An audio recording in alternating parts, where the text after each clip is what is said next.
What's the answer? To love, serve, and remember. To love, to serve, and to remember. To remember what? You know, that's what this talks about. You know? It's about what is it that we're here for? Why do we matter? You know, why did we take on this precious human birth? And the truth is that it says it all. You know, it's to love. It's to find the true meaning of love and to serve one another. And then to know and remember who we really are. You know, to be able to step into a deeper meaning of who we are. To know that we are more than just the human self that's sitting here talking and listening. That inside there's this beautiful energy, the soul energy that is between each of us. You know, that's why we're here. For no other reason. And once we know that, everything just takes care of itself. See, each of us have a unique journey. You know, my journey is different than your journey, even though we're here for the same reason, to remember, what is your journey? You know, what is your journey? All of the experiences of your life are part of that journey. And everybody has a different, unique journey, a soul journey. And only our soul knows the way. See, our human self can't do it, can it? It tries. I know my human self is trying to do this life sometimes, but when I'm so connected with something bigger, when I say this, it's really all of it. When I'm connected, then that knows what to do with my life. And when we're connected to the soul, we remember who we really are. You know, we remember why we have come. You know, why we have taken on precious human birth. And as the Buddhists say, precious human birth is very rare. Very rare. That we get the gift to be here right now, in this moment. And it's no accident that you are right here, in this moment. Wherever you are is the perfect place to be. You know, there's an old Indian in the Eastern traditions that said something like this. It says that when you remember the one thing in which by remembering, you will remember all else. Sounds kind of complicated, doesn't it? But really what it's saying is that if you remember one thing, and that's that you are a soul, just having a human journey, a unique soul having a human journey. If you remember your soul connection, our deeper reality. And when we live from that reality, we live from our wisest self. Not our head self, not our smart self. I used to think that everybody was smarter than me. Did you ever feel that way? Did you ever feel you didn't know enough? And that everybody else knew everything? As a little girl, I wanted to know and know and know. And that's not what we're talking about here. It's that when we live from the soul level, we're wiser beyond our years. You know, we step into a whole new reality. I feel wiser than I ever have in my life. Maybe not as smart, and it doesn't matter to me anymore, the smarts. You know, what matters is that you live from that deeper, wiser level. Deepak Chopra says that what we do is we switch to an internal reference point. So instead of identifying, see, with the human self, we're identifying with that soul. Eckhart Tolle, we talk about it every single Friday, talks about identifying with beingness instead of the human. Doesn't mean that we don't do human, but it means that we take our soul and put it into the human part of us with what we do, with everything that we do, everything that we do. So today we're talking about the beauty of this soul, the beauty of your soul, and the beauty of you when you take it into the human life, the human part that you are. See, what is the soul? And I think Judy read it at the beginning when she was talking about what is the soul. And what Deepak Chopra says is that it's the core consciousness outside of space, outside of time. It's this incredible piece of love, of energy that is deep inside of us and all around us. You can't say that it's just in here. It's everywhere. See, we are part of a matrix of consciousness and part of a matrix of souls everywhere, of collective souls. So we are the energy of the divine manifested in a soul. I love that. And our soul lives in the field of love. And when we tap into it, we respond in a field of love. And that's the place where healing comes from. It's a warm feeling. Did you feel kind of warm when you through the meditation? There's just a different feeling than when you're out in the world. You know, and then you get out in the world, right, and your ego kicks in. But when you're here, there's this warmth sometimes that you just feel. I felt it. I was telling Judy, I called her and I go, oh my gosh, I drove home and there was a little a mother duck and little ducklings right in my driveway. Right in my driveway. I don't even live near the water. I don't get it. They were right there. And I called my kids, and I said, come out, and just see them. So on the phone, of course, they, ran away as soon as the kids came out. And, I was hoping they would find their way back. And then this morning I got up, I said, Judy, are there, what do they call it, a woodpecker? Roadrunner. A roadrunner, yeah. I said, woodpecker. I said, well, I think there's a roadrunner running across. I haven't seen that before. And they've probably always been there, but I felt so warm. I saw that and it just went, you know what I'm talking about, don't you, Linda? It's the butterfly, it's the hummingbirds. Those are the feelings, the warmth. You touch your soul when you feel that. When I see my Ava baby, my little grandbaby, I feel the soul. And that's what we're talking about, see, is feeling that warm feeling. And when you feel that, they say that the soul is able to melt the worries of your life. And if you can bring the soul, if you can really get in touch with the soul, the worries don't matter. They melt away the problems in our life. And I believe that with all my heart and soul. But we're so used to living in a material world. We're used to thinking that we are the ego, that we are the person that has to do everything, and we live in a world of fear. See? And we're always waiting for the next shoe to drop, aren't we?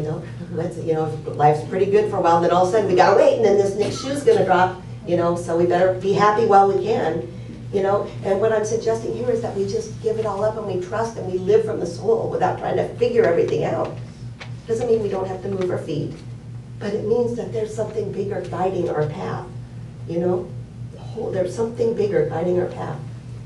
That's when we know that we're here. I was watching, I think, the Today Show, and there was a director of a movie on, and what he said was, when I know why I'm here at this movie, you see, and he goes, all the other actors know then too. And I thought, that's really good. Because when we know who we are, everybody around us starts to know who we are. Because we move differently. We respond differently. We create a field around us where other people know who they are too. I love that. I love the Christian scripture from Matthew says it. This is what it says is, and I know you've all heard it. What good is it to gain the world and lose your soul? You really can't lose your soul. That's not true. But what you can do is act in the world, walk in the world, and forget who you really are. And that's what we're talking about here. And when we remember that we are divine first, that we are soul first, and human second, and then we won't get lost in our creation. See, our soul is the link to something so big. Nobody knows what it is, but it's the energy of love. And we are part of that manifested as Hannah, as Norma. I mean, isn't that big if you really contemplate that? We just hear it go, yeah, we're part of the divine. But think about what that means. What can you do in your lives? What does that mean to the problems that we think we have? It means that we can take that soul energy and that healing and move it through our lives. And we aren't limited by the anger and the fear. Have you had the anger or fear? Anything going on this week? I've got to tell you a story about Judy and I. We're out in a prison this week on one of our bail calls. And, we're always thinking we're pretty prayed up. We pray up before we go. We try to stay centered. But as we were, crazy story, but this kind of speaks to what I'm talking about, that we are the soul energy. We know our power, and we talk about it between each other. So we go into this prison out in, where the heck was that? Rancho Cucamonga. We've never been there before, It was at Diana, it was after our breakfast, we got called out there. We got called out, it was Rancho Cucamonga, some big old jail out there. And we'd never been there, so we didn't know exactly the procedures, because every single jail has a different procedure. You have to do this, you write this way, you do this. Okay, and everybody's kind of different, we're learning them all, but we hadn't been out there before. So we went in, and we were writing a bond. We had a person to release from jail. And I walked up to the window, and basically she said, "You're not supposed to be in here, get out of here." This is the sheriff. And she came out, and she was this big woman with guns and you know, a badge on, and she walks out. She goes, what are you writing bonds out here for? And I go, that's what I do. I write bonds, you know, and stuff. And she goes, you get out of here right now. And then I go, okay, you know. So I started to leave, you know, and thinking, I think I'm in the wrong spot here, you know, what's going on? And she sees Judy, and she goes, what's she doing? And I went, writing bonds. And she goes, you guys get out right now. She goes, you know, right now you get out. And I go, okay, we'll go outside and write it. She goes, outside, you leave the property or I'll have you arrested. I swear to God. And my heart was like just beating a mile a minute, and I go, Judy, just leave, we're going to get arrested. You know, I said, no, and Judy's trying to write as we're going out the door, and I go, forget that, just run. You know, this lady was actually going to arrest. It was the craziest experience. So we're running out the door, and she's going, just remember who we are. Just remember who we are.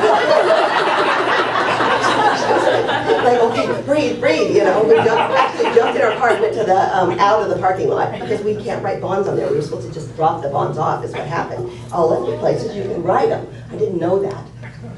But that's what I'm talking about. I lost my sense of soul, my warmth, right? And we do that. We do that when something from the outside, you know, the material part of us takes over. This human self, all of a sudden, I was this scared little girl. I thought I was going to get arrested. And Judy, too. But Judy had the sense to say, remember. I mean, I don't know if she quite remembered who she was, but she at least remembered to say it, right? You know, remember who you are, remember who you are. And then we got in the car, we took a breath, and we breathed, and we remembered who we were, and then we said, you know, she's having a bad day. She's having a bad day. And the truth is, that we talked about it afterwards, you know, at first, you know, we went, what's wrong with this place? And then we had our little, you know, human gossip stuff of, you know, that's wrong, you know, they should do this. And we went, kind of spent a few minutes doing that and said, okay, you know what, this is not where we want to live. This isn't where what we want to feel. And then we realized that how painful that woman must feel, right? To be in a place all locked up with people, you know, she's locked up too. She's locked up, she just has keys to get out because they're on the other side, right? I mean, there's a lot of pain. There's a lot of pain. And so we have to look at that. And we have a choice to either buy in and feel like that and then take this anger of what she was feeling out into the world, or to buy into the soul, you know, and to know that we're so much more than that, and so is she. When she can't hold it for herself, we can hold it for her. And that's what we're all called to do. You know, when your friends, your family can't hold the idea that they are the soul, that they are this beautiful manifestation of love, we can hold it for them.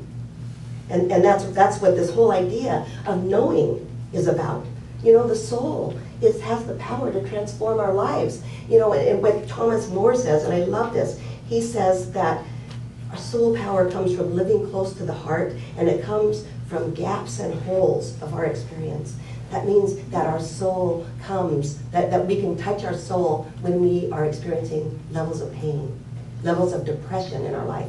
And I can remember a time in my life, I remember just, I think, and maybe I told this before, but I can remember just crying and crying and crying. I was going through some really painful things in my life till I was emptied. Have you ever done that? Have you ever cried so much where you can't cry anymore? It's like gone. There is nothing left. And it's at that moment that your soul starts to reveal itself and says, hey, you're not alone. You know, you're not empty. And it fills this hole with the light of God.